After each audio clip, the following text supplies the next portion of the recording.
আসসালামু আলাইকুম রহমতুল্লাহ। বন্ধুরা, হজরত আব্বাস রাদিয়াল্লাহু তাআলা আনহুর মসজিদটি দেখুন এবং তানার কবর যেখানে আছে সেই জায়গাটি দেখুন, ওনার বাড়ি ঘর সেগুলো দেখুন। যারাই কথা বলেছে তার মধ্যে একজন হলো হযরত আব্দুল্লাহ ইবনে আব্বাস রাদিয়াল্লাহু তাআলা। ইয়াজিদ কি করেছিল?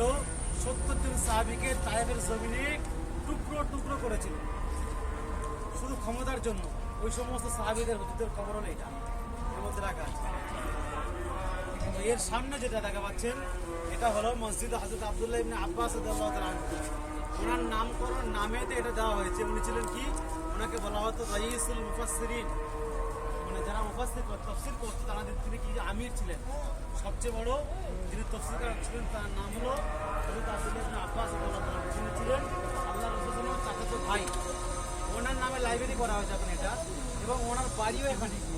এই লাইব্রেরির পিছনেই ওনার বাড়ি, এবং ওখানে ওনার বাড়ির এখনো চিহ্ন পাওয়া যায়। তবে চিহ্নটা আমরা যখন বাসে করে যাবো তখন দেখা পাবো। ওনার নামে যে গেটটা করা হয়েছে দেখেন, এই গেটটা এর নামও দেওয়া হয়েছে বাবে আব্দুল্লাহ ইবনে আব্বাস রাদিয়াল্লাহু তাআলা। বুঝতে পারলেন? টোটাল স্মৃতি ওনার তায়েফের মেন যে ঘটনা রাসূলের সাথে হয়েছিল সেটা আমরা এর পরে দেখবো।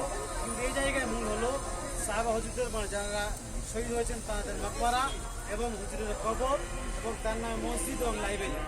যেখানে আমরা যাবো, এখানে মেয়েদের এবং ছেলেদের আলাদা জায়গা আছে।